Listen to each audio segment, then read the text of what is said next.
নজর রাখবো যে খবরের দিকে। বারাসাত হাসপাতালে মর্গ থেকে চোখ চুরি, প্রীতম ঘোষের চোখ চুরির অভিযোগ পরিবারের তরফে। আর এই ঘটনাকে কেন্দ্র করে দফায় দফায় উত্তেজনা ছড়ায় বারাসাত হাসপাতালে এবং পরিবারের লোকজন। তারা দফায় দফায় বিক্ষোভ দেখান।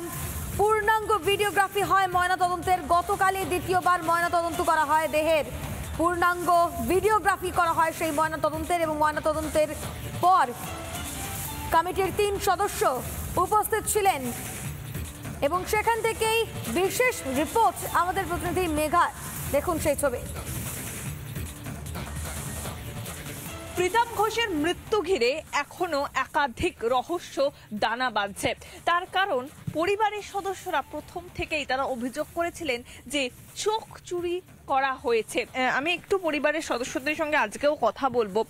মর্গের ভেতরে যে 10টি ফ্রিজ থাকে, সেই ফ্রিজিং প্রসেসটাই ওনাদের খারাপ, যেটা আপনারা প্রথম থেকেই বলছেন, এবং কুলিং সেটাও অকেজো হয়ে গিয়েছে।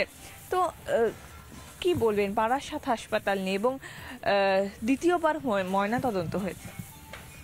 দেখুন, সবই তো হলো ঠিক, মানে ওখানেই যখন সব খারাপ, আমরা নিজেরাই বরফ কিনে দিয়েছিলাম।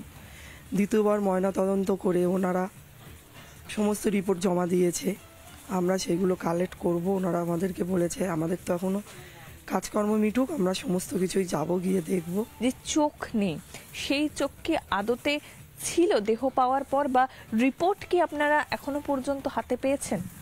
না, রিপোর্ট আমরা নিজেরা হাতে এখনো পাইনি কিছু, আর রিপোর্ট আমাদের কালেক্ট করতে বলা হয়েছে, আমরা যাব গিয়ে নিয়ে। এখনো পর্যন্ত রিপোর্ট হাতে পাননি। দ্বিতীয়বার ময়না তদন্ত হয়েছে, আশা কিছু রয়েছে নাকি? কি মনে হচ্ছে, সত্যি কি চোখ ইঁদুরেই খেয়ে নিল? না, ইঁদুরে খাইনি, চোখ ইঁদুরে খাইনি, চোখ তুলে নেওয়া হয়েছে।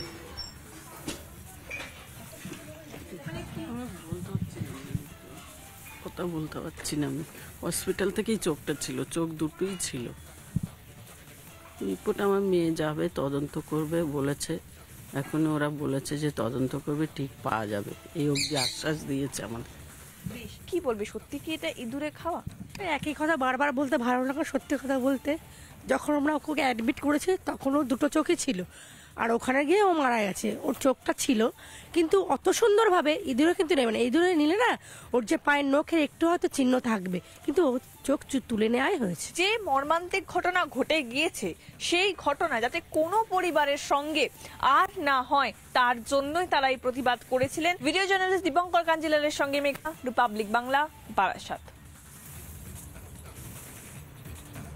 একের পর এক অভিযোগ করছে পরিবার, চোখ চুরি গিয়েছে এমনটাই কার্যত অভিযোগ করা হচ্ছে, এবং একের পর এক প্রশ্ন তুলছে মৃতের পরিবার।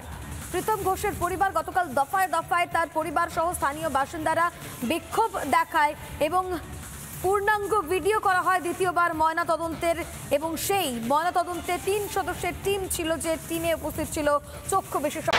নানা ধরনের কন্টেন্ট দেখার জন্য লাইক করুন, শেয়ার করুন আমাদের ফেসবুক পেজ, সাবস্ক্রাইব করুন আমাদের ইউটিউব চ্যানেল। পাশাপাশি অন্যান্য ব্রেকিং নিউজের জন্য অবশ্যই চোখ রাখুন রিপাবলিক বাংলায়।